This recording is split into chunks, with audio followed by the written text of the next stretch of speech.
ইয়া রাসূলুল্লাহ সাল্লাল্লাহু আলাইহি ওয়াসাল্লাম, রমজান মাস তো আলাদা বিষয়, বলে শাবান মাস ব্যতীত অন্য কোন মাসে আপনাকে এত বেশি রোজা রাখতে আমরা দেখি নাই। নবীজি সাল্লাল্লাহু আলাইহি ওয়াসাল্লাম বলেন, শাবান মাস হলো এমন একটি মাস যেটা রজব মাসের পরে, রমজান মাসের আগে।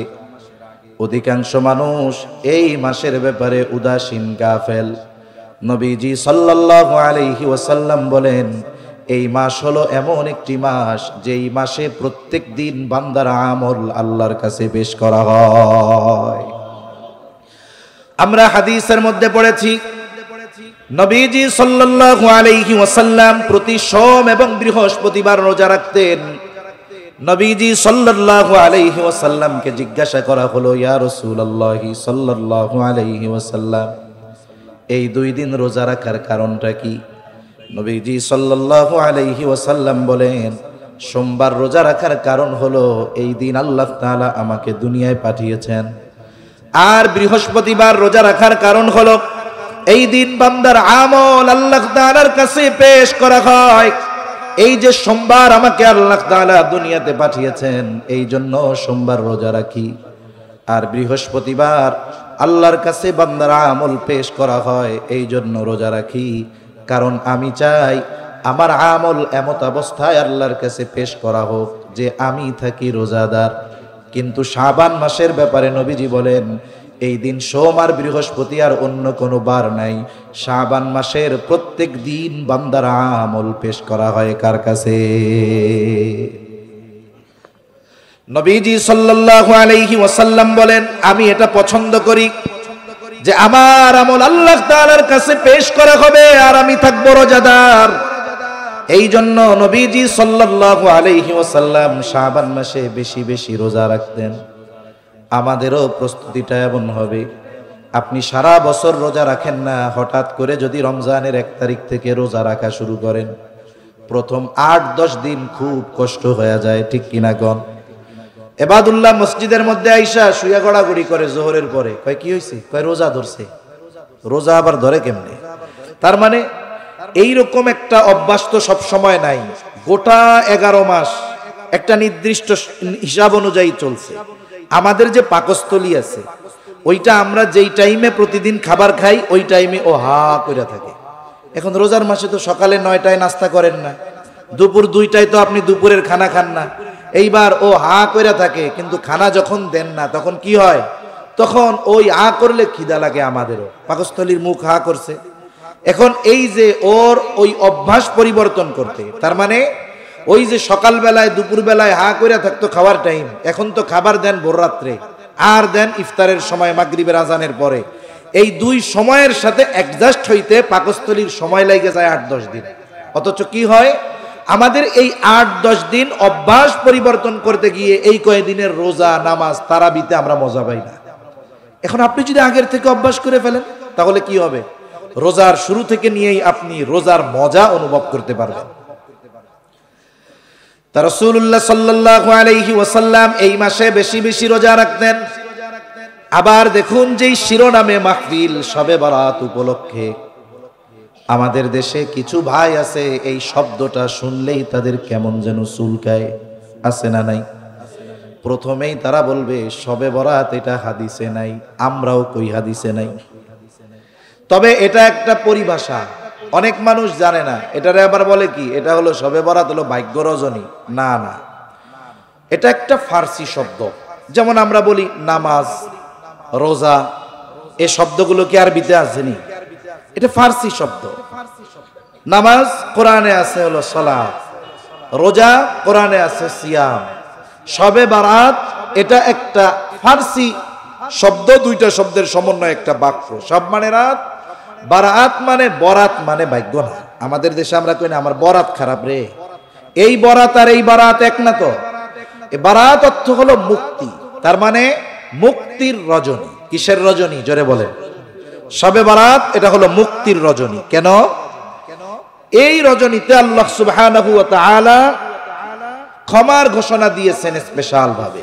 মনে রাখতে হবে, শবে বরাতকে কেন্দ্র করে অনেক মানুষ উল্টাপাল্টা করে, এটা আমরা মানি। বলেন তো, একটা বিষয় হলো বিলাইতে মাছ খায় বিধায় আপনি কি মাছ খাওয়াই বাদ দিয়া দিবেন? মাথা ব্যথা হইছে এজন্য কি মাথা কাইটা ফেলবেন? না, আপনাকে যতটুকু বাস্তবতা কোরআন সুন্নায় আছে এটুকু মানতে হবে। শবে বরাত তথা হাদিসের পরিভাষায় হলো লাইলাতুন নিসফি মিন শাবান। শবে বরাতের হাদিসের পরিভাষায় নাম কি? লাইলাতুন নিসফি মিন শাবান, শাবানের মধ্যবর্তী রাত। আমি মূলত এই কথা বলবো এই বয়ান করার নিয়তে আয়াতও পড়ি নাই, কোনো হাদিসও পড়ি নাই।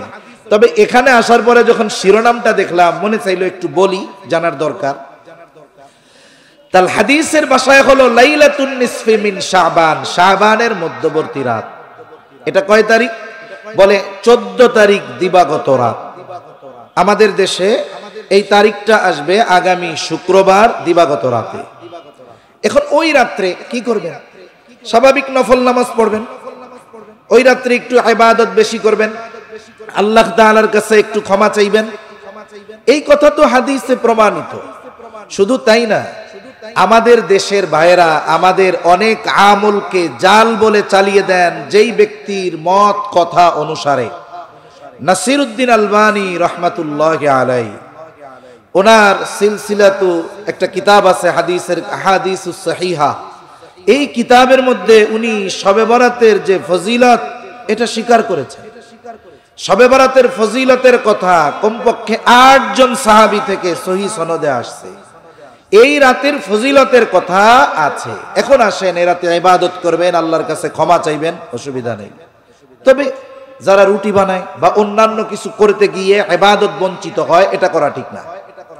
এটা না করে আপনি যদি এই রাতটা ইবাদতে বেশি কাটাতে পারেন এটা ভালো। আর যদি কেউ ওই কাজটাকে ইবাদত মনে না করে, আমাদের গ্রাম অঞ্চলে অনেক মানুষ এখনো আছে, রজব মাস শেষের দিকে ওনরা তো বোঝে না, জিজ্ঞাসা করে রুটির চাঁদ উঠছে নি, রুটির চাঁদ নাম দিছে। এটাও ঠিক না, এটা তো ঠিক না। এখন কেউ যদি ফজিলত মনে করে ইবাদত মনে করে রুটি টুটি বানায় তাইলে তো সমস্যা আছে। কিন্তু এই ধরনের কাজগুলো যদি বাদ দেন, শবে বরাত যে ফজিলতময় এক রাত, লাইলাতুন নিসফি মিন শাবান, শাবানের মধ্যবর্তী এই রাতটা যে ক্ষমার রাত, আল্লাহ তাআলার কাছ থেকে মাপ পাওয়ার রাত, এ ব্যাপারে কোনো সন্দেহ আছে? কোনো সন্দেহ নেই। আপনি কিছু মানুষ উল্টাপাল্টা কাজ করবে, এটাকে কেন্দ্র করে কেন আপনি এইটার ফজিলতকে অস্বীকার করবেন? এটা তো হাদিস অস্বীকারীদের নামান্তর, ঠিক কিনা বলেন? এজন্য যেই জিনিসটা যেই জায়গায় আছে সেটাকে মেনে নিতে সমস্যা কোথায়? তাহলে হাদিসের পরিভাষায় এটার নাম কি? বলে লাইলাতুন নিসফি মিন শাবান। এমনি ফার্সি ভাষায় কি বলে? বলে শবে বরাত। আমরাও বলি হাদিসে শবে বরাত নাই, আছে লাইলাতুন নিসফি মিন শাবান। এই রাত্রের ফজিলতের কথা সহিহ হাদিস দ্বারা প্রমাণিত। এরপরে আসেন, পরের দিন রোজা রাখার কথা আছে। প্রথম বিষয়, পরের দিন কয় তারিখ হবে? 15 তারিখ। হাদিসের মধ্যে আসছে নবীজি সাল্লাল্লাহু আলাইহি ওয়াসাল্লাম সপ্তাহে 2 দিন রোজা রাখতেন, সোম আর বৃহস্পতি। আর এক হাদিসের মধ্যে আসছে আবু হুরায়রা রাদিয়াল্লাহু তাআলা আনহু সহ অনেক সাহাবীর থেকে এই ধরনের বর্ণনা আসছে, নবীজি সাল্লাল্লাহু আলাইহি ওয়াসাল্লাম প্রত্যেক চন্দ্র তারিখের 13, 14, 15 রোজা রাখতেন, আইয়াম বীজের রোজা। এখন দেখেন, আপনি বাদ দেন শবে বরাতের পরের দিন রোজা রাখার যেই হাদিসের কথা, ওনারা বলতেছে জয়ীফ, মাইনা নিলাম। কিন্তু বলেন তো, প্রতি চন্দ্র মাসের 13, 14, 15 এই 3 দিন রোজা রাখার হাদিস অবশ্যই সহিহ। তাহলে আপনি যদি ওই যে বিড়ালে মাছ খাইছে এই চিন্তা করে যদি মাছ রে নিজের উপরে হারাম বানায় নেন, তাইলে তো সেই ইহুদিদের মতো কাজ হবে। ইহুদিরা অনেক আল্লাহ প্রদত্ত নেয়ামত নিজেরা নিজেদের উপরে জোর করে হারাম বানাইতো। তা 15 তারিখ রোজা রাখা তো হাদিস থেকে প্রমাণিত, আপনি ওইটা বাদ দেন, ওই হাদিস বাদ দেন। বুঝলাম আপনি মানবেন না, কিন্তু 15 তারিখ রোজা রাখা এটা তো হাদিসের সহিহ হাদিস দ্বারা প্রমাণিত আছে, ঠিক কিনা বলেন? এখন শবে বরাতের উপরে রাগ হইয়া আপনি পরের দিন রোজা রাখা যদি বাদ দেন, এটা কি ঠিক হবে? আপনি এমনি আমল করেন, ওইটার বর্ণনা দুর্বল মানলাম, কিন্তু 13, 14, 15 হাদিস এটা তো সবল। তার মানে আপনি রোজা রাখেন, এর দ্বারা কি হলো, শবে বরাতের নিয়তেও রাখার দরকার নাই, আইয়াম বীজের নিয়তে হইলেও আপনি রাখেন। এখন মূল কথা হলো যেটা, কিছু ভাই এই সময়গুলোতে আসলে খালি সাধারণ মানুষের মধ্যে ওয়াসওয়াসা ঢুকায়া দেয়, এজন্যই দুঃখ লাগে বেশি। অথচ এই বিষয়গুলো একটা সমাধানকৃত বিষয়, হাজার হাজার বছর ধরে সমাধান হয়ে আসছে। এই সমাধান করা বিষয়গুলোকে নিয়ে শুধু শুধু উস্কাইয়া দেওয়ার কি দরকার? এরপরে কি হবে? এরপরে যখন রোজা আসবে, সাদাকাতুল ফিতির নিয়ে এক ফিতনা বাঁধাবে। এরপরে আসবে, এরপরে তাকবীর 6টা না 12টা, এটা নিয়ে এক ফিতনা বাঁধাবে। এরপরে আস্তে আস্তে কোরবানি আসবে, এরপরে বাঁধাবে কোরবানির সাথে আকিকা দেওয়া জায়েজ না না জায়েজ, এগুলা নিয়ে বাঁধাবে। আরে ভাই, মানুষ তো নামাজই পড়তেছে না, মসজিদেই আসতেছে না। যদি হিসাব করা হয় দেখা যাবে এদেশে যত মুসলিম আছে যাদের উপরে নামাজ ফরজ আছে, এই নামাজ ফরজ যাদের উপরে, এদের মধ্য থেকে 10% মানুষ 5 ওয়াক্ত নামাজ পড়ে না। আপনি মানুষকে মসজিদের দিকে আনেন, মানুষকে নামাজের দিকে আনেন, এরপরে আপনি অন্য কিছু বুঝাইয়েন। কিন্তু আপনি যদি নামাজ পড়াই শুরু করে না, ওরে যদি জোরে আমিনা রাস্তায় আমিন নিয়ে লাগায় দেন, তাইলে তো মানুষ মসজিদমুখী হবে না। এজন্য আল্লাহ তাআলা সকলকে সহি বুঝ দান করেন, বলি আমিন। এই ব্যাপারে আমাদের স্থান হবে কেমন? আমাদের জাতীয় মসজিদ বাইতুল মুকাররমের সম্মানিত খতিব, উপমহাদেশ শুধু বললে হবে না, বর্তমান দুনিয়ার অন্যতম মুহাক্কিক একজন আলেমে দ্বীন আল্লামা আব্দুল মালিক সাহেব বারাকাল্লাহু ফি হায়াতি হযরত এই ব্যাপারে বাড়াবাড়ি ছাড়াছাড়ি উভয়টাই করতে মানা করেছেন। কিছু মানুষ বাড়াবাড়ি করে, আর কিছু মানুষ একেবারে এটাকে অস্বীকার করে বসে। এমনটা হবে না, বরং যেহেতু এটা হাদিসের মধ্যে এই রাতে ক্ষমা প্রার্থনার ঘোষণা আল্লাহর পক্ষ থেকে আছে, আমরা এই রাত্রে শরীয়ত যতটুকু নির্ধারণ করেছে আমাদের জন্য ইবাদত, ওইভাবে আমরা এই রাত অতিবাহিত করব ইনশাআল্লাহ। আল্লাহ বুঝবার তৌফিক দান করেন। তা আমি যে আয়াতখানা আপনাদের খেদমতে তিলাওয়াত করেছি, সূরাতুন নিসার 58 নম্বর আয়াত। আল্লাহ তাআলা এই আয়াতের মধ্যে আমাদেরকে 2টি বিষয়ের আদেশ দিয়েছেন। কয়টা বিষয়? 2টা বিষয়। আল্লাহ তাআলা বলেন, ইন্নাল্লাহা ইয়া'মুরুকুম আন তু'আদ্দুল আমানাতি ইলা আহলিহা ওয়া ইযা হাকামতুম বাইনান নাসি আন তাহকুমু বিল আদল ইন্নাল্লাহা নি'ম্মা ইয়া'iদুকুম বিহি ইন্নাল্লাহা কানা সামিআম বাসীরা।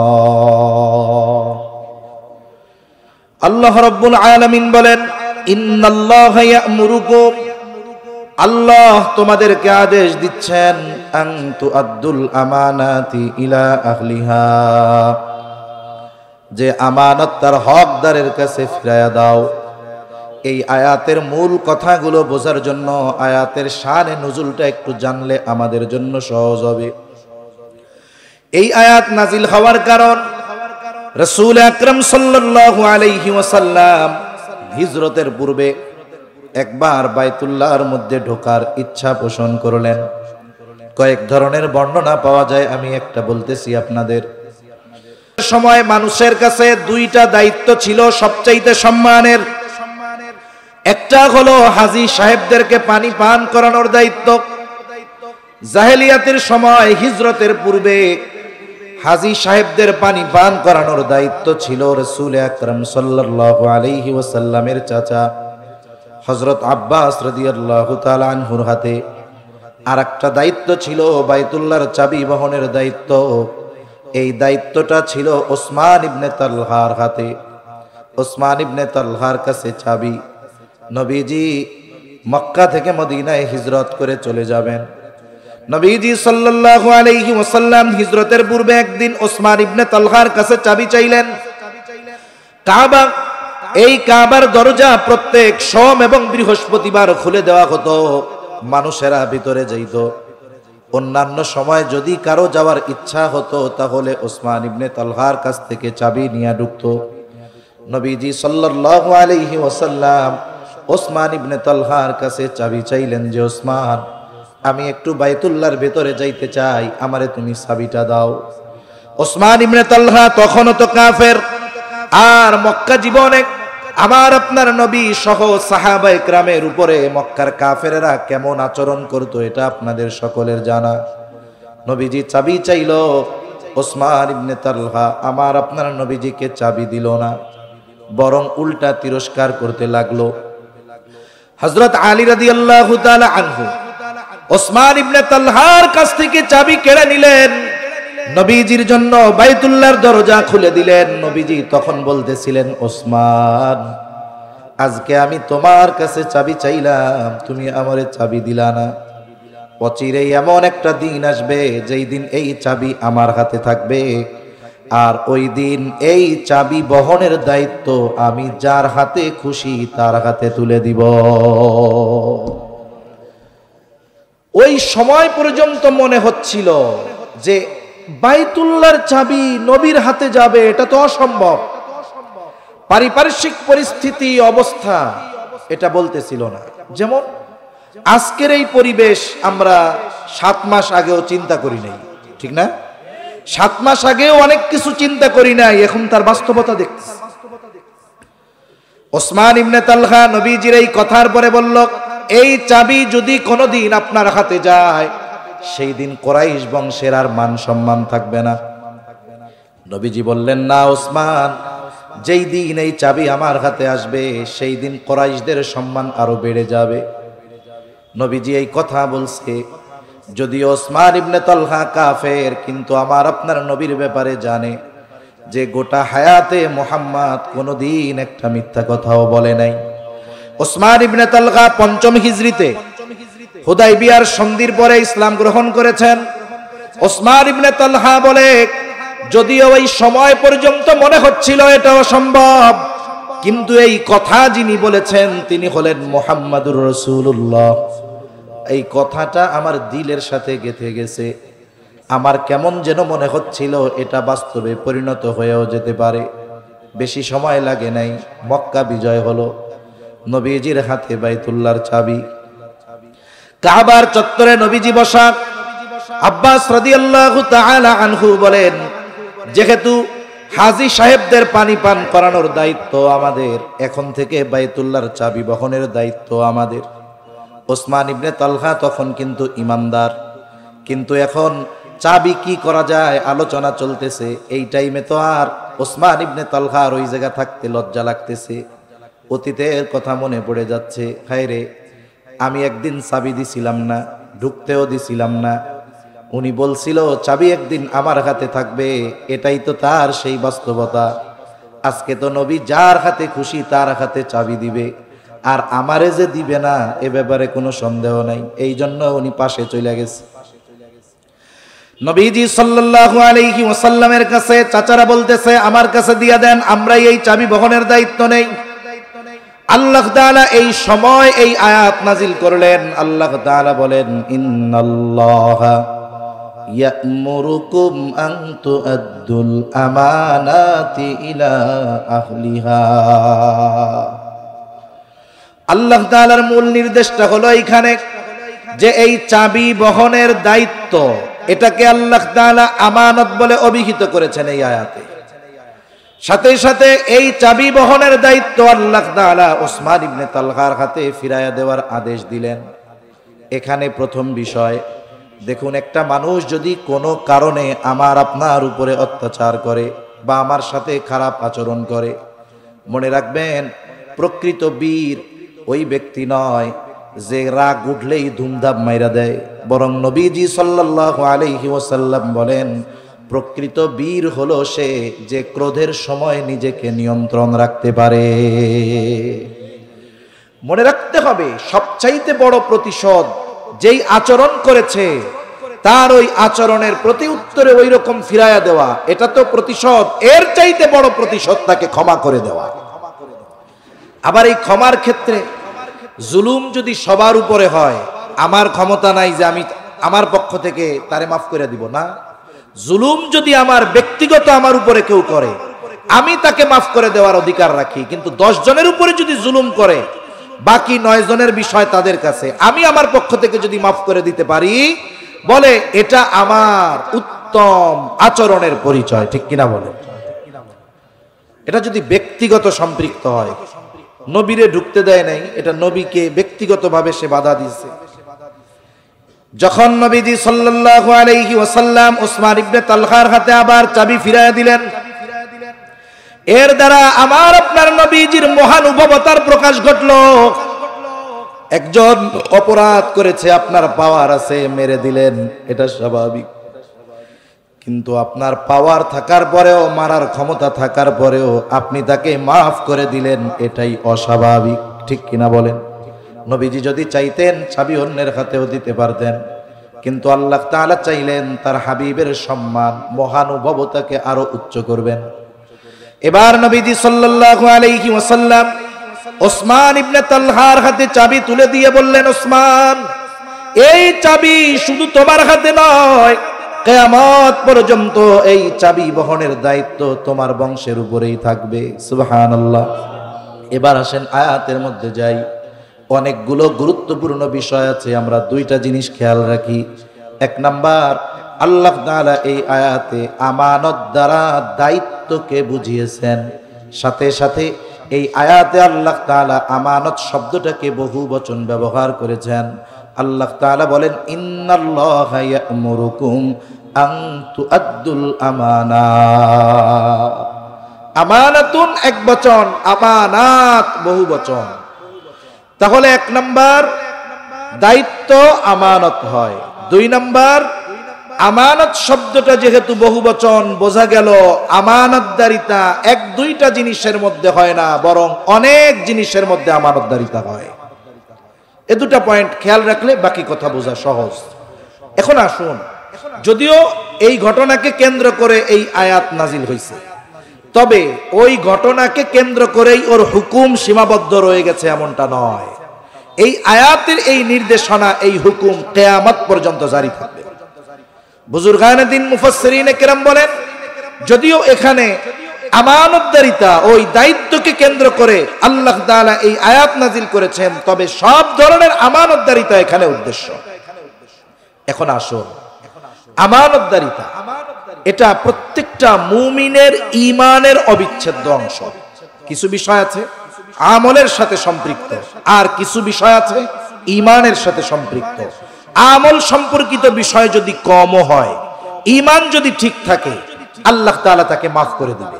কিন্তু যদি ঈমান সম্পৃক্ত বিষয়ের মধ্যে ত্রুটি বিচ্যুতি থেকে যায়, তাহলে তার আমল নষ্ট হয়ে যাওয়ার সম্ভাবনা রয়েছে। এজন্য নবীজি সাল্লাল্লাহু আলাইহি ওয়াসাল্লাম বলেন, আখলিস দীনাকা ইয়াকফিকাল আমালুল কলিল। নবীজি সাল্লাল্লাহু আলাইহি ওয়াসাল্লাম বলেন, তোমার ঈমান খাঁটি করো, অল্প আমল নাজাতের জন্য যথেষ্ট হয়ে যাবে।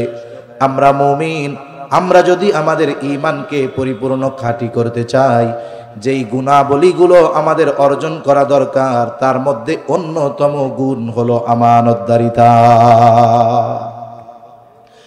এজন্য রাসূলুল্লাহ সাল্লাল্লাহু আলাইহি ওয়াসাল্লাম আমানতদারিতাকে মুমিনের ভূষণ বলে অভিহিত করেছেন।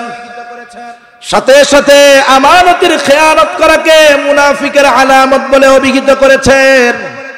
রাসূলুল্লাহ সাল্লাল্লাহু আলাইহি ওয়াসাল্লাম মুনাফিকের আলামতগুলো আমাদের জানায় দিয়েছেন। আমাদের সকলের কম বেশি জানা আছে, এরপরেও আমরা একটু রিভিশন দেই, মুযাকারা করি। মুনাফিকের এক নম্বর আলামত, নবীজি সাল্লাল্লাহু আলাইহি ওয়াসাল্লাম বলেন, ইদা হাদ্দাসা কাযাবা। মুনাফিক যখন কথা বলে মিথ্যা কথা বলে। ইদা ওয়াদা আখলাফা। দুই নম্বর আলামত, ওয়াদা করলে ওয়াদা খিলাফ করে। তিন নম্বর আলামত, ইদা তুমিনা খানা, আমানতের খেয়ানত করে। আর এক হাদিসের মধ্যে আরেকটা বাড়িয়ে এসেছে, ওয়া ইদা তাখাসামা ফাজারা। মুনাফিকের সাথে যখন কারো তর্ক বিতর্ক হয়, ঝগড়া হয়, সে মন্দ অশ্লীল বকাঝকা করে। এই আলামতগুলো সমাজে অনেক নামাজির মধ্যেও আছে, হাজী সাহেবের মধ্যেও আছে, তবে একটা না, চারটাই আছে। এমন লোক কম বেশি সমাজে আছে না নাই?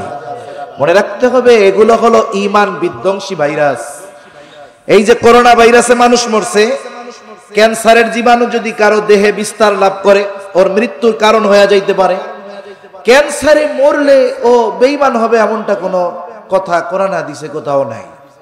কিন্তু এই মুনাফিকের আলামত, এই ভাইরাসগুলো যদি কারো জীবনে বিস্তার লাভ করে, এগুলো তার জীবন ধ্বংস করবে না হয়তো, কিন্তু ঈমান ধ্বংস করে ফেলতে পারে।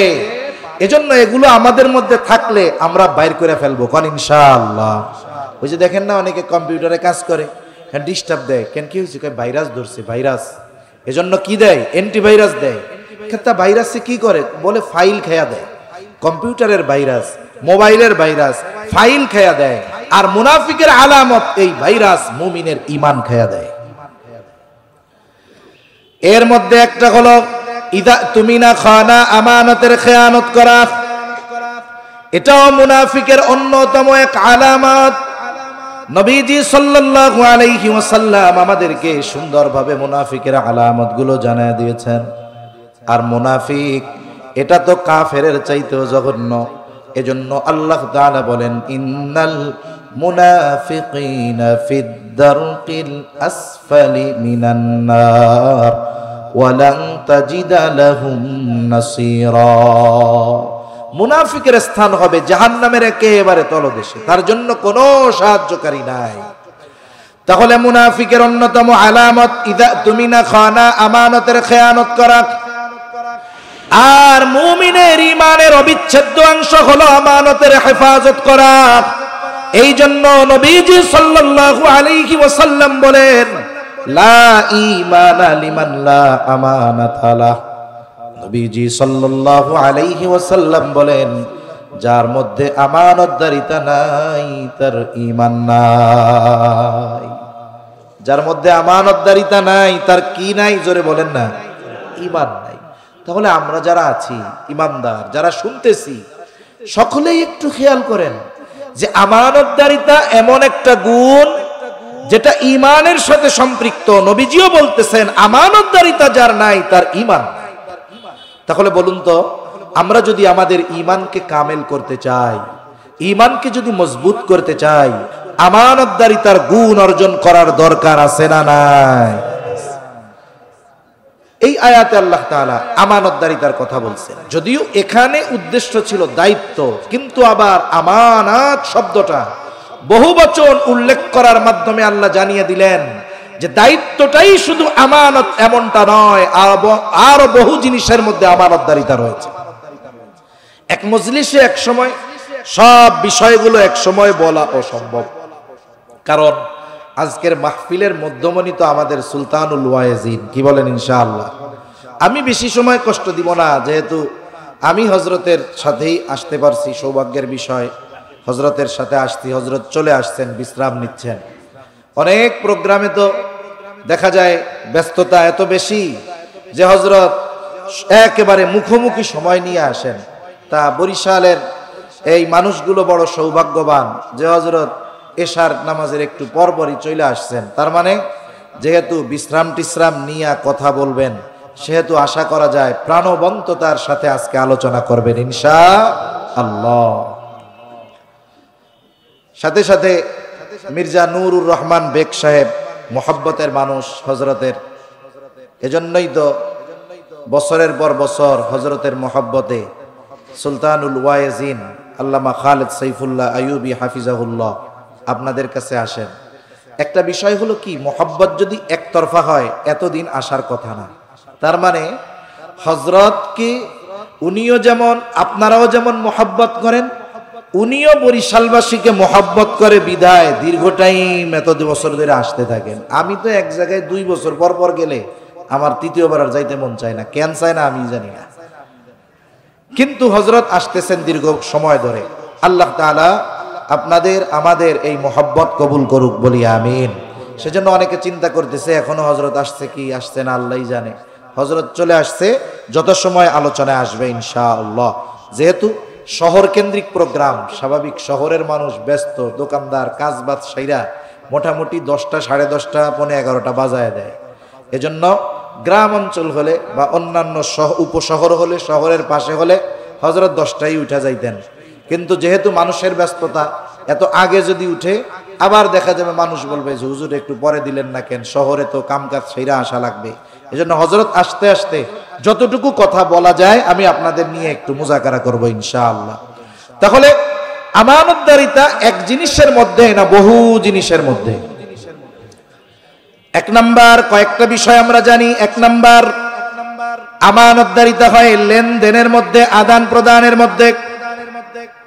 আমানতদারিতা লেনদেন আদান প্রদানের মধ্যে আছে, কিন্তু আফসোসের বিষয় অনেকে এই সহজ বিষয়টা নিয়েও সতর্ক থাকে না। আমানত যে লেনদেনের মধ্যে, এটা কম বেশি সবাই জানে। একজন আমার কাছে কোনো কিছু আমানত রেখেছে, বলে যিনি আমানত রেখেছেন তিনি যদি ভুলেও যান, তার ওই আমানতের বস্তু তার কাছে ফিরিয়ে দেওয়ার দায়িত্ব আল্লাহ তাআলা আমাকে দিয়েছে। একজনেরটা আমার কাছে আছে, কিন্তু তার মনে নাই, না থাক তাতে কি, দায়িত্ব হলো আমি নিজ দায়িত্বে তার হক তার কাছে পৌঁছায়া দিব। এটা আমানতের বস্তু হোক আর স্বাভাবিক যে কোনো জামানত হোক বা হক সম্পৃক্ত যে কোনো কিছু হোক, সেটা আমানত হতে পারে, সেটা স্বাভাবিক হক হতে পারে, এমনি টাকা পয়সা জমা হতে পারে, ধন সম্পদ হতে পারে, জমি জাতি হতে পারে, দোকানে ক্রয় বিক্রয়ের সময় টাকা পয়সার লেনদেন হতে পারে। যেমন ব্যবসায়ী ভাইরা তো অনেক আছেন।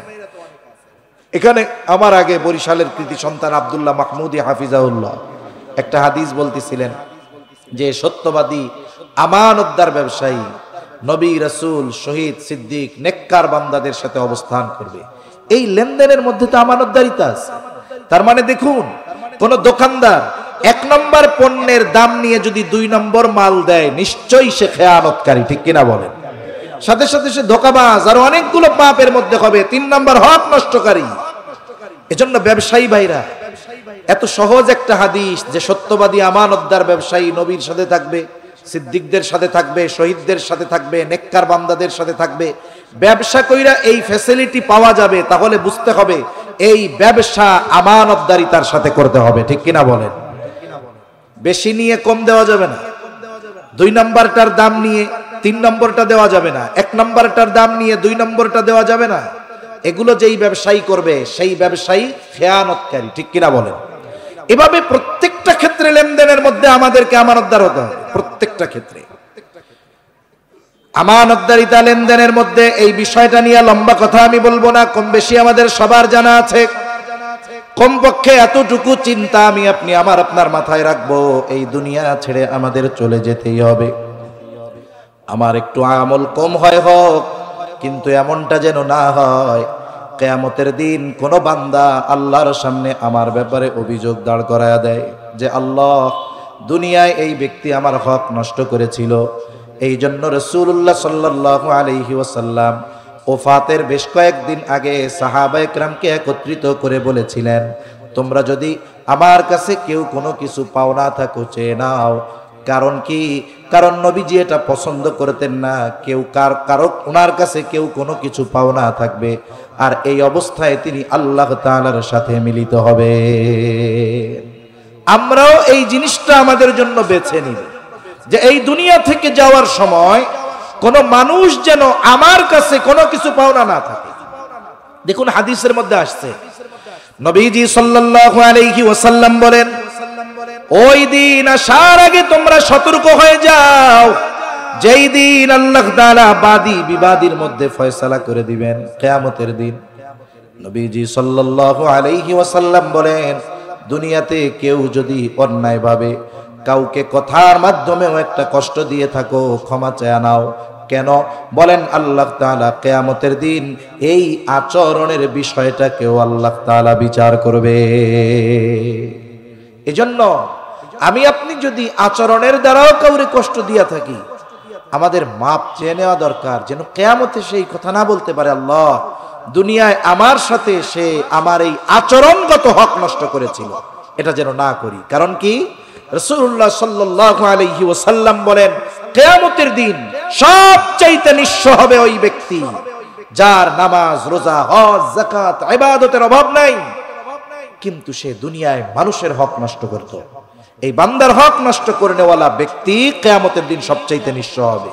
এজন্য অর্থ সম্পদ এগুলার ব্যাপারে তো নাই, বরং আচরণের মাধ্যমেও যেন আমার উপরে আমি যেন কারো হক নষ্ট না করি, এ ব্যাপারে সচেষ্ট থাকবো ইনশাআল্লাহ।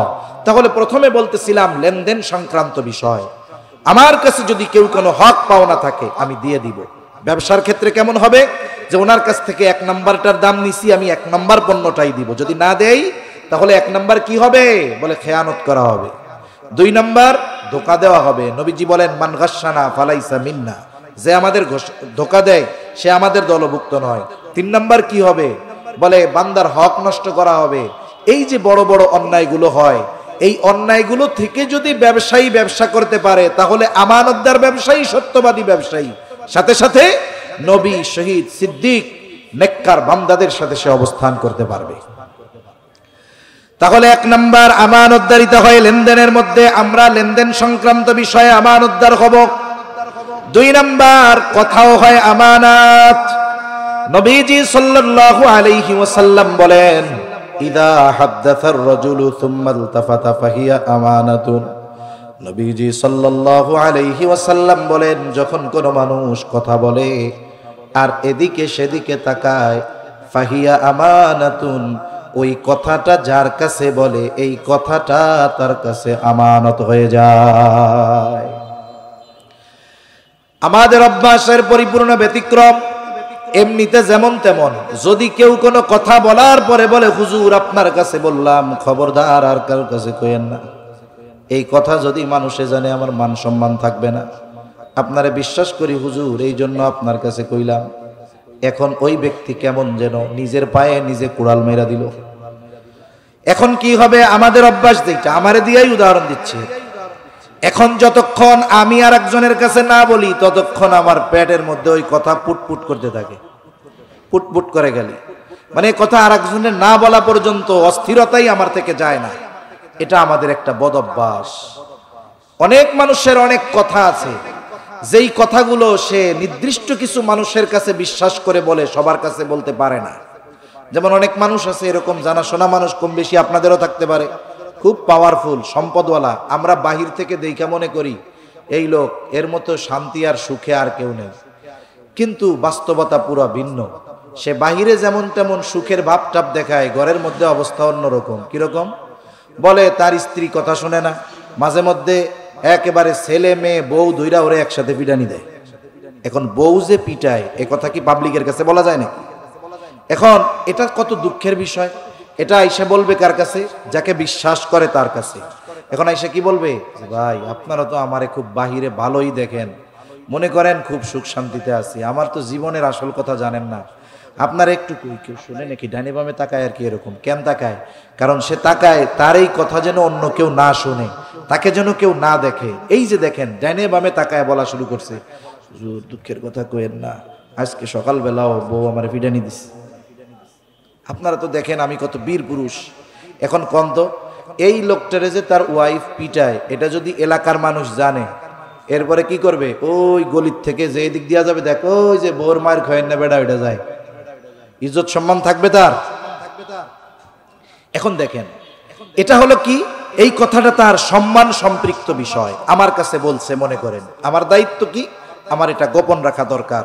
কিন্তু ডাইনে বামে তাকানো বলা বলছে, এরপরে আবার নিষেধ করছে, হুজুর আল্লাহর হস্তে কারো কাছে কইেন না, কইলে আর ইজ্জত থাকবো না।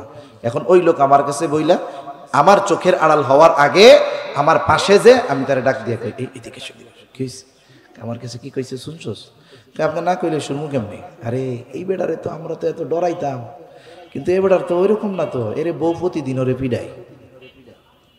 এখন ওই লোক কি করবে, আর একজনের কাছে গিয়া বলবে, দেখ হুজুর কি মিথ্যা কথা কয় না, হুজুর খুব ভালো মানুষ, কয় অমুকের ব্যাপারে আমার কাছে বলছে, তারে নাকি তার বউ পিটায়, হুজুর আমারে খুব বিশ্বাস করে, কারো কাছে বলতে মানা করছে, আমি তোরে কইতেছি তুই কিন্তু কাউরে কইস না। প্রথমে তো ওই ব্যক্তি আমাকে মানা করেছিল, হুজুর আপনারে বললাম আপনি কারো কাছে বইলেন না, আমি ওর কাছে বইলা বলতেছি, তোমারে বললাম তুমি কারো কাছে বইলো না। এবার ও আরেকজনের কাছে বলে, বলার পরে বলে তুমি কিন্তু কাউরে বইলো না। এইভাবে সকালের কথা 100 জনের কাছে পৌঁছায় গেছে, যে যার কাছেই বলে শুধু বলতে থাকে, আমি তোমারে কইলাম তুমি কিন্তু কাউরে বইলো না। এখন এই সকালের কথা একজনের কাছেও বলা মানা ছিল, পৌঁছায় গেছে কতজনের কাছে বলেন তো? এখন খেয়ানতের গোনা একটা আছে না 100 হয়ে গেছে? রাসূলুল্লাহ সাল্লাল্লাহু আলাইহি ওয়াসাল্লাম বলেন, কারো দ্বারা যখন কোনো ভালো কাজের সূচনা হয়, ওই ভালো কাজ যতজন করে, ভালো কাজটার উপরে যতজন আমল করে, বলে যার দ্বারা শুরু হয়েছে সকলের আমলের সওয়াব তার আমল নামায় যোগ হয়ে যায়। আবার যখন কারো দ্বারা কোনো মন্দ কাজের সূচনা হয়, বলে ওই মন্দ কাজ যতজন করে সকলের মন্দ কাজের গুনাহ শুরু করে নেওয়ালার আমল নামায় যোগ হয়ে যায়। নবীজি সাল্লাল্লাহু আলাইহি ওয়াসাল্লাম বলেন, আদম আলাইহিস সালামের প্রথম সন্তান, যার দ্বারা এই পৃথিবীতে সর্বপ্রথম অন্যায়ভাবে হত্যাকাণ্ড সংগঠিত হয়েছিল, নবী আমার বলেন কিয়ামত পর্যন্ত অন্যায়ভাবে যত হত্যাকাণ্ড হবে সব হত্যাকাণ্ডের গুনাহ আদম আলাইহিস সালামের ওই সন্তানের আমলনামায় যোগ হয়ে যাবে। এজন্য কোন পাপের সূচনা যদি আমার আপনার মাধ্যমে হয়, ওই পাপটা যতজন করবে সকলের গুনার বোঝা আমার কাঁধে নেওয়া লাগবে। এজন্য আমরা কথাকেও আমানত মনে করব। যেই কথাগুলো গোপন রাখা জরুরি, গোপন রাখলে দ্বীনের ক্ষতি হবে না, মানুষের ক্ষতি হবে না, ইসলামের ক্ষতি হবে না, এই ধরনের কথাগুলো গোপন রাখা দরকার। কিন্তু কিছু বিষয় বলার পর এটার দ্বারা যদি মানুষের জানমালের ক্ষতি হয়, রাষ্ট্রের ক্ষতি হয়, ইসলামের ক্ষতি হয়, এই ধরনের কথাগুলো গোপন না রেখে বলে দেওয়াটাই জরুরি। 3 নাম্বার বলে দায়িত্ব আমানত। এই আয়াতে মূলত দায়িত্বকে আমানত বলে অভিহিত করা হয়েছে। এখন তো এমন এক জামানা, এই জামানায় মানুষ দায়িত্বকে আমানত মনে করে না, বরং এই জামানায় মানুষ দায়িত্বকে গনিমত মনে করে। এমন এক জামানা ছিল যেই জামানায় মানুষকে জোর করে দায়িত্ব দেওয়া যাইত না। আর এখন তো এমন এক জামানা, মানুষ আর একজনকে হত্যা কইরা হইলেও দায়িত্ব নেয়। ঠিক কিনা বলেন? টাকা দিয়ে দায়িত্ব কিনে, ঘুষ দিয়ে দায়িত্ব কিনে, অস্ত্র দিয়ে প্রভাব খাটায় দায়িত্ব নিতে চায়। বুঝতে হবে তারা এই দায়িত্বকে আমানত মনে করে না, বরং আখের গোছানোর মাধ্যম মনে করে। ঠিক কিনা কন? আমি নির্দিষ্ট কোনো ব্যক্তি দল কারো কথা বলতেছি না। আমাদের পাশের অঞ্চলে একটা সময় ছিল নির্দিষ্ট দলের নির্দিষ্ট মার্কায় চেয়ারম্যানই নির্বাচন হইতো। ঠিক না? কিছুকাল আগেও কমপক্ষে ইউনিয়ন পরিষদ নির্বাচনে ব্যক্তি বাছাই করার সুযোগ ছিল, কিন্তু যখন নির্দিষ্ট দলীয় মার্কায় নির্বাচন হয় তখন আর ব্যক্তি বাছাই করার সুযোগ থাকে না, তখন এটা মার্কার উপর দিয়েও চলে যায়। এজন্য আগে এক সময় শান্তিপূর্ণভাবে ইউপি নির্বাচনগুলা হইতো, কিন্তু যখনই দলীয় মার্কায় গেছে ওইটাও মোটামুটি মানে রাতের ভোট শুরু হয়ে গেছে। ওই জায়গায় আগের থেকেই ব্যালট ভরা হয়ে গেছে। এখন মার্কা একটা, কিন্তু ওই দলেরই 15 জন ওই মার্কা চায়। পণ্য একটা, কাস্টমার 15 জন, ওইটা তো বাঙ্গাচুরা হইলেও দাম বেড়ে যাইব। ঠিক কিনা বলেন? এই যে করোনা আসার আগে কত ফার্মেসির মধ্যে একেবারে এক কোনায় মাস্ক পইড়া থাকতো, ওটা কেউ কিনতই না, আর ওইটা দোকানদার রাখা লসের কারণ মনে করত। কিন্তু যখন শুরু হয়েছে করোনা, টেলিভিশনে, খবরে, মোবাইলে কেউরে ফোন দিলে খালি মাস্কের ওয়াজ দেয়, খালি মাস্ক লাগান, বারবার হাত ধন, আর 3 ফিট দূরত্ব রেখে বসেন। এখন এই মাস্কের ওয়াজ যেই দিছে, এক একটা সার্জিক্যাল মাস্ক ওই সময় কেনা পড়তো 50 পয়সা। দোকানদার এই খবর পাইয়া এক একটা বেচা শুরু করছে 50 টাকা। তার মানে কি এখন এটার চাহিদা আছে, এরকম অবস্থা। এখন মার্কা একটা, একই দলের ক্যান্ডিডেট মার্কা চায় 15 জন। এখন কি হবে? নিলামে উঠবে। নিলামে ওঠে না? এরকম নিলামে উঠে। আমার এক নিলামের গল্প মনে পড়ছে, আপনাকে একটু কই। আমার এক ওস্তাদ আছে, এখন এই হুজুর এমনি খুব মানে আউট নলেজ খুব ভালো, এমনি চালাকও আবার অনেক। এখন উনি বাজারে গেছে, প্রত্যেক অঞ্চলে গ্রামের বাজারগুলোর মধ্যে যখন ভালো মাছ উঠে দেখবেন কিছু সুদখোর আছে, ঘুষখোর আছে, লুঙ্গি পাছার দিক দিয়ে খানিক উপরে উঠাইয়া মাছ কতরে এমন এক দাম কইয়া বাদায় রাখবে, অন্য কাউরে আর কিনতে দিবে না। এরকম আল্লাহর বান্দা আছে না? এখন মনে করেন হুজুরের বাড়িতে আসবে মেহমান, এখন দেশি কিছু মাছ, ওই জিয়াল মাছ, দেশি কই মাছ, পুঁটি মাছ, তারপরে বাইন মাছ, এগুলো দেশি মাছ, খুব মজা, বিলের মাছ। এখন উঠছে ঈদের সময়, এগুলার চাহিদা তো বেশি। ঈদের সময় আবার সবাই যায় বাড়ি, এমনি সময়ও চাহিদা, ওই সময় চাহিদা আরো বেশি। এখন একজন লোক দামাদামি করতে গিয়া এমন এক জায়গায় বাধায় রাখছে, উনি আর দাম ছাড়েও না, অন্য কাউরা বলতেও পারে না, কারণ রফা দফা না হইলে তো আর এই জায়গায় প্রস্তাব দেওয়া যাবে না। বিয়ের ক্ষেত্রেও এরকম, একজনের সাথে যখন আর একজনের কথাবার্তা চলতেছে, ওই জায়গায় হুট করে যায় প্রস্তাব দেওয়া আল্লাহ রসুল নিষেধ করছে। আগে একজনের সাথে দফা রফা হোক। এখন উনি কেনেও না ছাড়েও, তা দামাদামি করতে গেছে, আমার হুজুর দেখা উনিও এটার দাম বলতেছে। এখন যখন কথা বলছে এলাকার মানুষ, হেডা মলা, ওই মিয়া হুজুর দেখেন না দাম কইতেছি, আপনি বাধায় রাখছেন কেন? হয়তো নেন, নাহলে ছেড়ে দেন, আমরা দাম বলে ওর সাথে নিয়ে যাই। কয় টাকা আছে কিনবেন? কয় টাকা আছে আপনার? হুজুরের সাথে দিছে লাগাইয়া। হুজুরে ও চালাক, কয় যা হয় আল্লাহ রাখছে কপালে। এবার মাছ উঠে গেছে নিলামে। হুজুর বলতেছে 700-800 টাকার মাছ হবে। উনি কয় কত টাকা আছে আপনার? হুজুরকে আমি 1000 টাকা দিব। 1000? আমি 1200 টাকা দিব। হুজুরকে আমি 1300 দিব। উনি কয় আমি 2000 দিব। কইতে কইতে 6-7 হাজার টাকা দাম উঠছে। হুজুর কয় আর বাড়ানো যাবে না, কইলে নিয়ে নেন। এখন মানুষ জমা গেছে না, এখন তো ইজ্জত পাংচার হয়ে যাবে, এটা নিতেই হবে, না নিলে উপায় আছে? 800 টাকার মাছ 6 না 7 হাজার টাকা দিয়া কিনছে। কেনার পরে ওই বেটা চলে গেছে, কয় হুজুর খাড়ান, মাছ আরো আছে, আপনার কেনা লাগবো না, হাদিয়া দিতেছি, নিয়ে যান। এজন্য মার্কা যখন একটা, লোক যখন 15 জন, এইবার তো নিলামে ওটা শুরু হয়ে গেছে। উনার ব্যাপারে আমি জানছি, আমি চিনি তো লোকটারে, 3 কোটি টাকার উপরে ঘুষ দিছে শুধু মার্কা নেওয়ার জন্য। কয় কোটি? জোরে বলেন না, কয় কোটি? আরে ভাই, এই 1 কোটি 2 কোটি 5 কোটি 100 কোটি এগুলো পানি ভাত, আমাগো কাছে নাই, তাতে কি? শুনতে শুনতে মনে হয় এগুলো কোনো ব্যাপারই না। এগুলো কি না?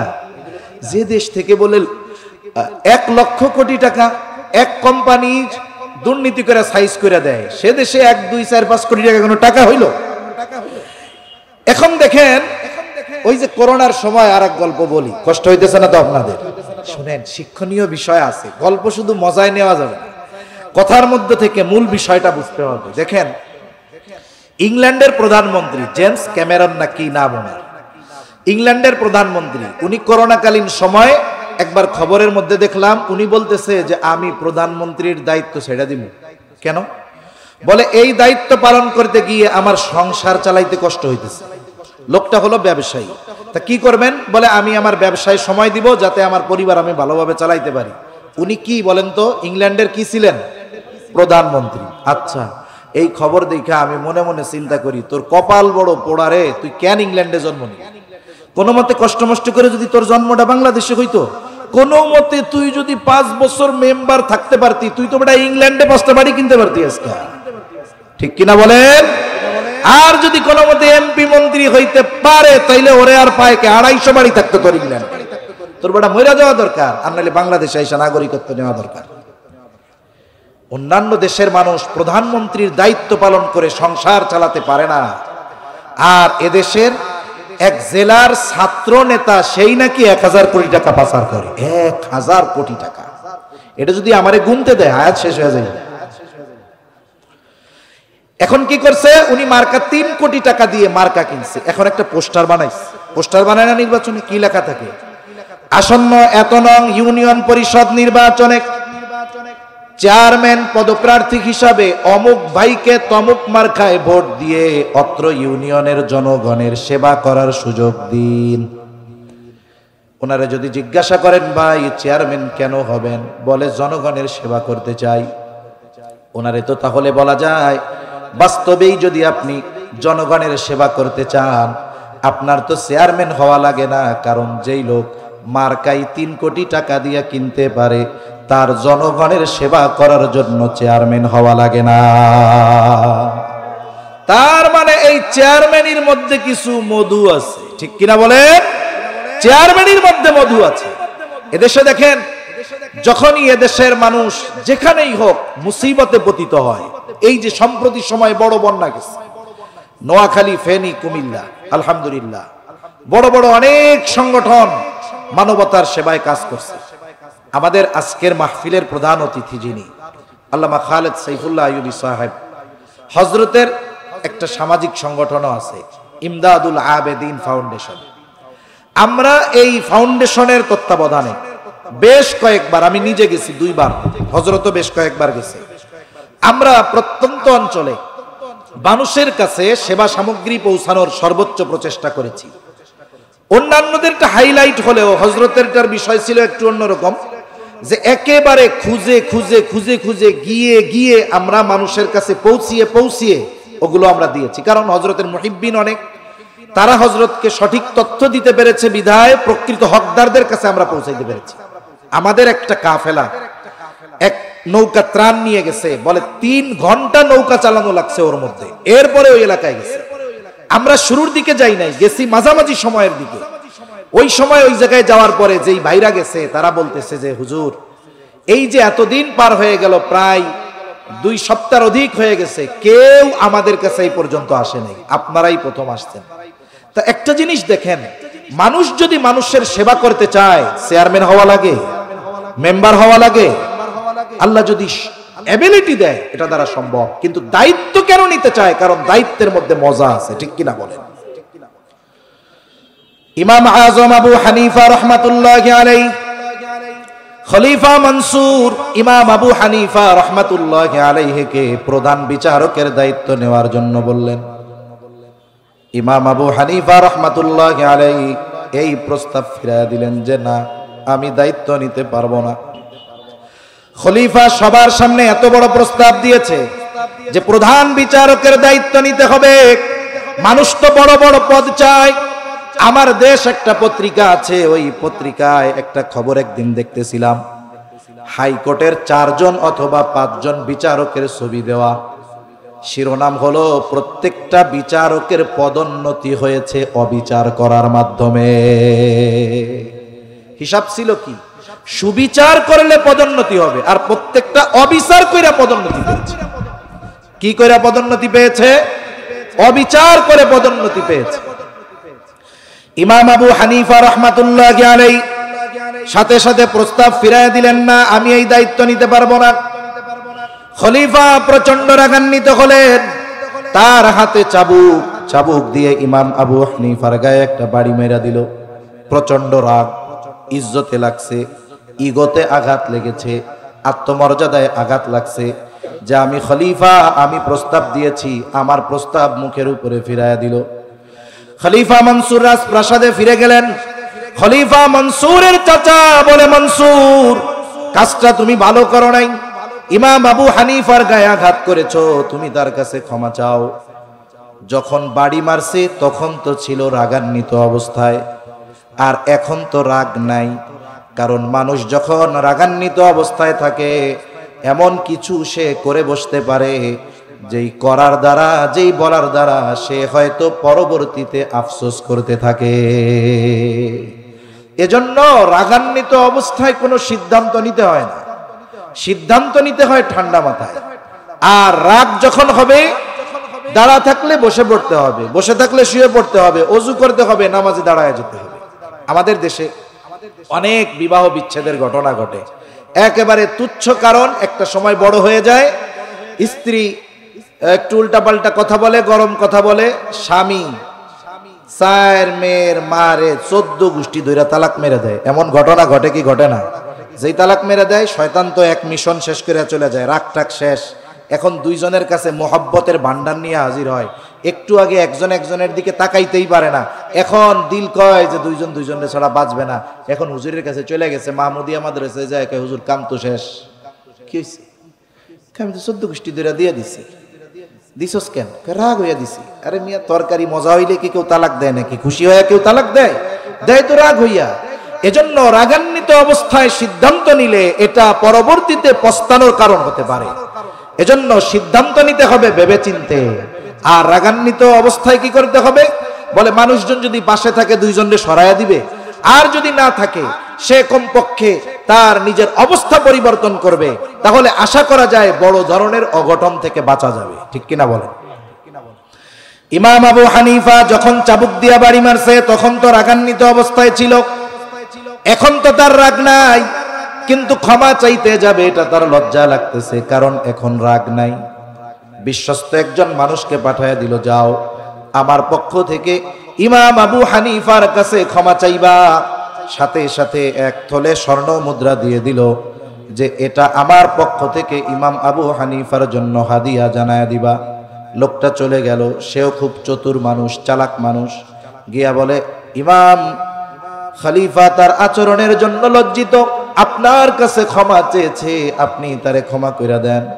ইমাম আবু হানিফা নববী গুণে গুণান্বিত মানুষ, তিনি সাথে সাথে বললেন, যাও, মাফ করে দিলাম। লোকটা এবার বলে, ইমাম আবু হানিফা, আপনার জন্য খলিফা এই 1 তোলে স্বর্ণ মুদ্রা হাদিয়া দিছে। এটা ইমাম আবু হানিফা আপনার জন্য দিয়েছে, এটা আপনি রাখেন।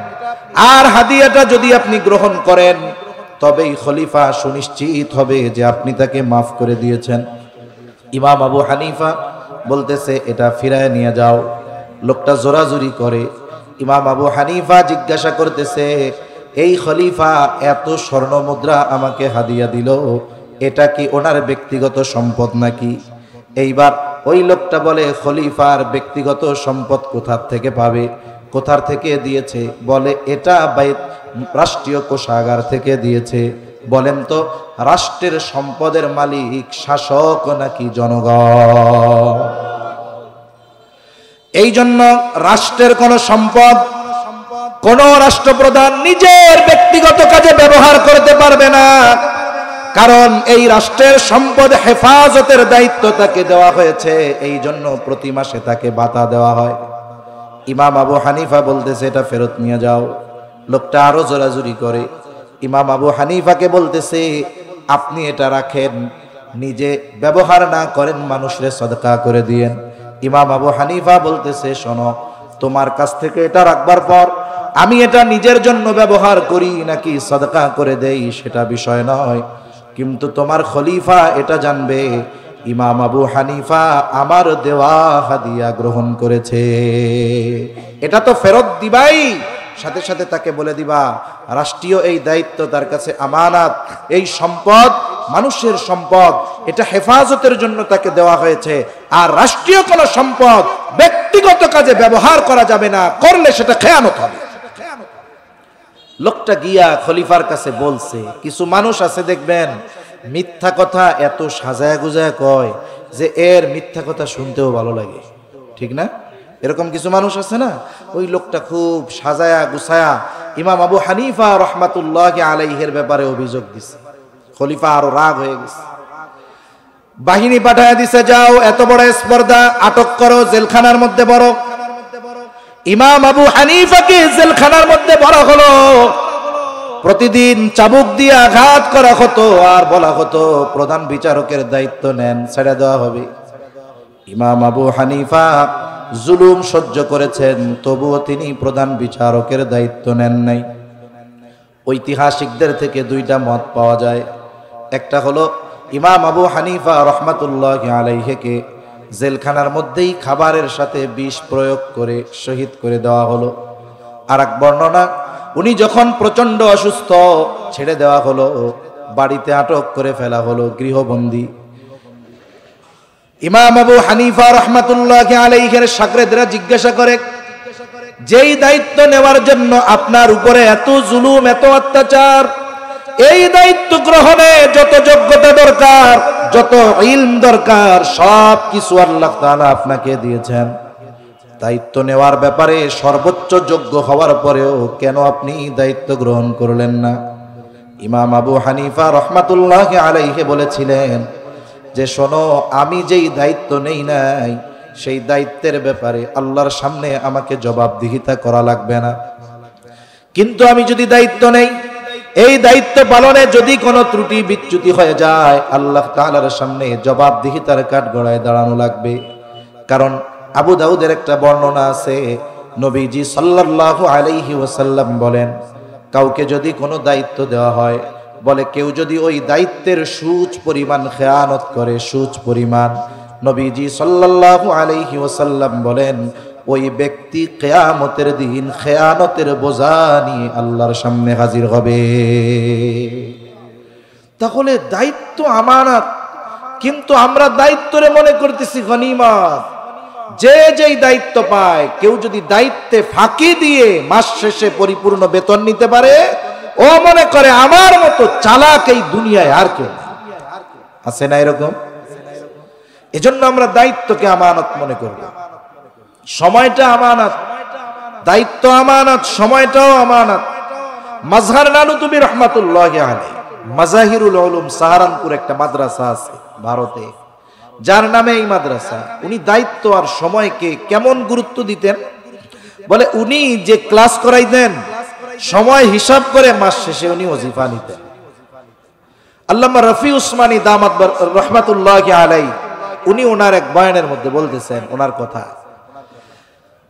মাজহার নানুতুবি রহমাতুল্লাহি আলাইহি ক্লাস করাইতেন সময় হিসাব করে, মাস শেষে ওজিফা নিতেন। দায়িত্বের ব্যাপারে, সময়ের ব্যাপারে তারা কতটা সচেতন ছিল। একদিন এক ক্লাসের মধ্যে এক ব্যক্তি আসছে, এখন ওনার সাথে ব্যক্তিগতভাবে কথা বলা দরকার, জরুরি বিষয়। উনি এইবার ওই ব্যক্তির সাথে কথা বললেন। এরপরে নোটের মধ্যে সময় হিসাব করে লিখে রাখছে, অমুক দিন অমুক ক্লাসে এই কয় মিনিট আমি আমার নিজের ব্যক্তিগত কাজে ব্যবহার করেছি, নিজের কাজে ব্যয় করেছি। মাস শেষে যখন ওনার হাতে বেতন দেওয়া হলো, ওজিফা দেওয়া হলো, ওই পরিমাণ সময়ের হিসাব করে উনি অর্থ ফিরাইয়া দিলেন। জিজ্ঞাসা করা হয়, হযরত এটা কি বেশি গেছে নাকি? বলে না। তাহলে কি হয়েছে? বলে অমুক দিন অমুক ক্লাসে এই কয় মিনিট আমি আমার ব্যক্তিগত কাজে ব্যয় করেছিলাম, যেহেতু ওই সময় আমি দায়িত্ব পালন করি নাই আর ওই সময়টা নিজের কাজে ব্যবহার করেছি, এজন্য এটা আমার জন্য নেওয়া ঠিক হবে না, এই জন্য ফিরাইয়া দিলাম। এই ধরনের মানুষ নিকট অতীতে অতিবাহিত হয়ে গেছে। এই জন্য আমাদের দায়িত্ব সরকারি হোক আর বেসরকারি হোক, আমরা যথাযথভাবে আমাদের দায়িত্ব পালন করব এবং দায়িত্বের ক্ষেত্রে আমরা সর্বোচ্চ আমানতদার হব ইনশাআল্লাহ। তাহলে বলতেছিলাম, লেনদেনের মধ্যে আমানত, কথা আমানত, দায়িত্ব আমানত, সময়টাও কিন্তু আমানত। শরীয়তের সকল বিধিবিধান আমানত। আল্লাহ রাব্বুল আলামিন বলেন, ইন্না আরাদনাল আমানাতা আলাস সামাওয়াতি ওয়াল আরদি ওয়াল জিবাল ফাআবাইনা আন ইয়াহমিলনাহা ওয়া আশফাকনা মিনহা ওয়া হামালাহাল ইনসান। আল্লাহ তাআলা বলেন, আমি এই আমানত আসমানের কাছে, জমিনের কাছে, পর্বতের কাছে পেশ করলাম। তারা এই আমানত বহনে অস্বীকৃতি জ্ঞাপন করলো, প্রচন্ড ভীত সন্ত্রস্ত হয়ে গেল। ওয়া হামালাহাল ইনসান, মানুষ এই আমানত বহন করলো। আল্লামা রফি উসমানী রহমাতুল্লাহি আলাইহি বলতেছেন, বলে কি সেই আমানত? বলে সেই আমানত হলো কোরআন। বলেন সেই আমানত হলো শরীয়তের বিধিবিধান। হযরত বলেন, শরীয়তের যত আদেশ নিষেধ আছে এগুলো সব আমাদের উপরে আমানত। কেউ যদি কোনো বিধিবিধান অমান্য করে, এক নম্বরে সে খেয়ানতকারী হয়, এরপরে যেই বিধান অমান্য করে সেটার গুনাহ তার হয়ে যায়। সেটা আদেশের ক্ষেত্রেও হতে পারে, নিষেধের ক্ষেত্রেও হতে পারে। যেমন নামাজ পড়ার আদেশ দিবেন কে? আল্লাহ। আদেশটা আল্লাহ। এখন একজনেই আদেশ অমান্য করছে, মানে নামাজ পড়ে নাই। নামাজ না পড়ার দ্বারা কি হইল? এক নম্বরে আল্লাহর আদেশ অমান্যকারী হইল। এই আদেশ এটা ছিল আমানত। তার মানে প্রথমে সে হইল আল্লাহ তাআলার এই বিধানের আদেশের খেয়ানতকারী। দুই নম্বর, নামাজ না পড়ার কারণে তার জন্য যেই পাপ আছে, শাস্তি আছে, এটা তার জন্য আবার অবধারিত থেকে গেল। অনুরূপ নিষেধ সমূহগুলো এরকম। বলে আল্লাহ তাআলা অন্যের কামাইরা খেতে মানা করছে। এখন কেউ যদি অন্যের হক মেরে খায়, বলে এই নিষেধ অমান্য করলো, এই নিষেধটা ছিল আমানত, এটার খেয়ানতকারী হইল। সাথে সাথে ওই নিষেধ অমান্য করে যেই পাপটা করেছে, বলে সেই পাপের গুনাহ তার জন্য তো যোগ হইছে, সাথে শাস্তি আল্লাহ তাআলা তার জন্য রেখে দিয়েছেন।